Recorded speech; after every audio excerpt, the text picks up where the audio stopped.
Okay, let's unpack this for a second. Imagine you're the ruler of the most powerful empire in the world, and you decide you're going to rewrite the cultural DNA of your entire civilization. Not a small task. No, you're not just tweaking a few laws, you are erasing centuries of spiritual tradition and forcing everyone to worship a brand new god. And you've got to do it all in less than 2 decades. Exactly. That is the staggering mission behind what we call the Amarna revolution. The king at the center of the storm was Amenhotep IV. Right. Though we know him better by the radical name he chose later, Akhenaten. And his 17-year reign is just one of the most explosive, concentrated breaks from stability in all of ancient history. It's just shocking. It really is. And when you look at his background, nothing really suggests this is coming. He was born Amenhotep IV, son of Pharaoh Amenhotep III, a king who had incredible peace and prosperity. Right. And the powerful Queen Tai. He grew up in, unbelievable luxury in the traditional capital, Thebes. But you have to remember that life of luxury was paid for by the spiritual status quo. The established supreme god was Amun-Ra. Okay. And here's the crucial political detail. The priests of Amun had amassed so much wealth, so much land, that they were operating almost as a parallel government. Wow. They held massive political power. They could influence succession, policy, and traditional Egyptian religion was polytheistic, lots of gods, often shown as these comforting figures with human bodies and animal heads. So if you're a young new pharaoh trying to consolidate absolute power, who was your biggest competition? Well, exactly. It's not some foreign army. It's the wealthy religious establishment right in your own backyard. Precisely. And this is the moment where theology becomes pure political calculation. Early in his reign, the king began favoring a new god, the Aten. Which was just completely revolutionary. Hardly. So describe the Aten for us, because its visual representation alone was such a huge departure. So the Aten was depicted as a simple golden sun disk, and it had these long beams of light radiating out. And at the end of each beam was a tiny human hand, symbolizing life and blessing.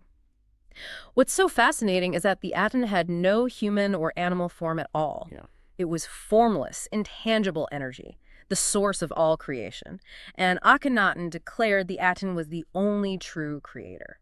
And that's why this is considered one of history's first examples of monotheism, the belief in one god. Yeah. But was it really monotheistic? Or was there more political maneuvering going on? That's a huge debate among historians. While it did functionally eliminate the whole pantheon of traditional gods, a lot of experts would call it monolatry. Okay, what's that? It's the worship of one supreme god without necessarily denying that others exist. But here's the key difference. Akhenaten insisted that people could only communicate with the Aten through the pharaoh himself. Wow, so he didn't just sideline the priests of He completely deleted their job description. Right. I mean, think about it. If the sun disk is the only god and only the king can talk to the sun disk, then all divine authority, and therefore all worldly authority, flows directly to the throne. And the tens of thousands of powerful, wealthy priests who built their careers on being the middlemen between the people and the gods. They were instantly irrelevant. Their temples were closed. Their massive political leverage just evaporated overnight. They were, you can imagine, furious. And the ultimate sign of this whole break was his own identity. He had to erase the name of the god he was dismantling from his own title. Amenhotep meant Amun is satisfied. He needed to make a totally unambiguous, permanent statement, so he chose Akhenaten.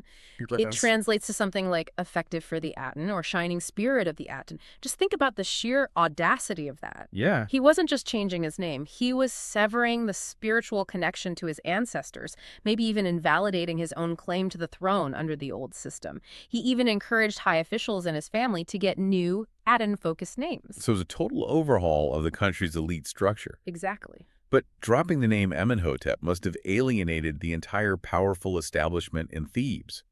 How did he physically get away from that constant pressure? He decided to start completely fresh. He declared that the old cities were, religiously tainted by the old god. So he needed to build a brand new, pristine capital city from the ground up. From the desert up. He chose a site about 200 miles north of Thebes, which we now call Amarna. But what did he call it? He named it Akhenaten. It means the horizon of the Aten. And this wasn't just moving the government. This was establishing a holy precinct. On new ground. Totally uninhabited, carefully chosen ground. He marked it with these huge carved stones called boundary stelae that declared its sacred land a territory just for the Ater. The speed of construction must have been staggering. Oh. Thousands of laborers working around the clock to build palaces and temples in the middle of nowhere. It was a massive, organized effort. The city was designed quickly but meticulously. It had wide, straight avenues, large open-air temples. And crucially, those temples were open to the sky. Exactly. To let the actual sun, the Aten, shine in directly? This was a complete contrast to the dark, mysterious, closed-off temples of Amun, where only priests and the pharaoh could go into the holiest rooms. This was public, sunlit worship. Right, reinforcing the transparency and the singularity of this new faith. And this is where it gets really interesting for me, because the revolution wasn't just about faith and location. It completely overhauled what Egyptian culture even looked like. Oh, absolutely. For literally millennia, Egyptian art had been so rigid, so formal, and strictly canonical. Every detail followed a set rule.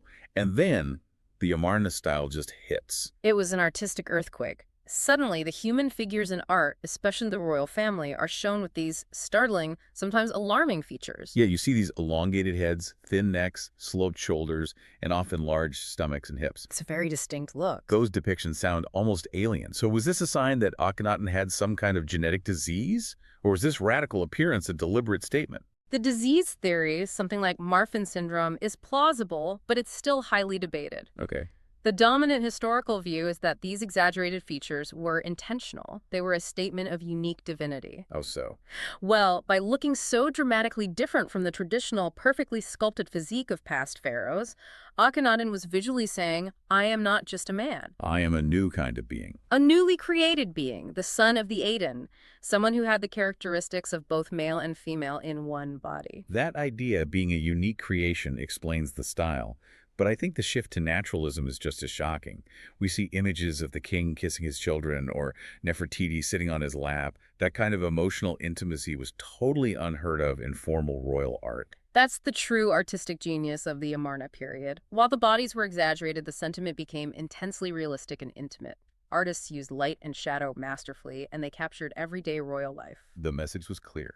It was. The royal family wasn't just a political entity. They were a loving, living, divine nucleus, the center of the entire universe. And central to that divine nucleus was Queen Nefertiti, the great royal wife, one of the most famous figures from this whole era. She's always depicted alongside Akhenaten, often wearing that very distinctive, tall, blue crown. Her power was immense. It went far beyond just being a consort. She was an active, powerful partner in all the religious ceremonies. And in many of the carvings, she's shown at the same physical size as Akhenaten. Which is a key artistic convention that suggests near equal status. Some images even show her performing the pharaonic act of smiting Egypt's enemies. An act traditionally reserved only for the king. Only for the king. So she wasn't just a powerful queen. She was very likely a co-regent, reinforcing this idea that this family was the only link between humanity and God. Right. But while Akhenaten was completely consumed by all this religious reform and building his new city, the rest of the vast Egyptian empire still existed. And it still required managing. Which brings us to one of the most incredible historical finds at the site, the Amarna letters. These are hundreds of clay tablets found in the city's archives. They're written in cuneiform, which was the diplomatic language of the day. And they basically contain all the mail between the Egyptian court and rulers across the Near East, Babylon, Assyria, the Hittites. All the big players. And if you read them, they reveal this fascinating mix of high diplomacy and ancient bureaucratic headaches.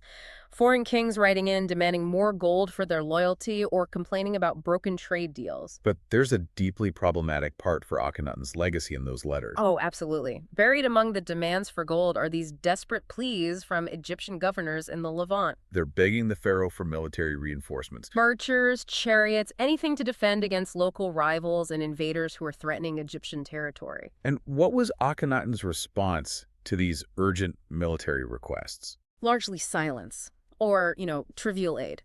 He was so completely focused on his spiritual revolution and internal power that he systematically neglected the defense of his external empire. And the consequence was catastrophic. It was a significant, lasting loss of Egyptian influence and territory in the Middle East.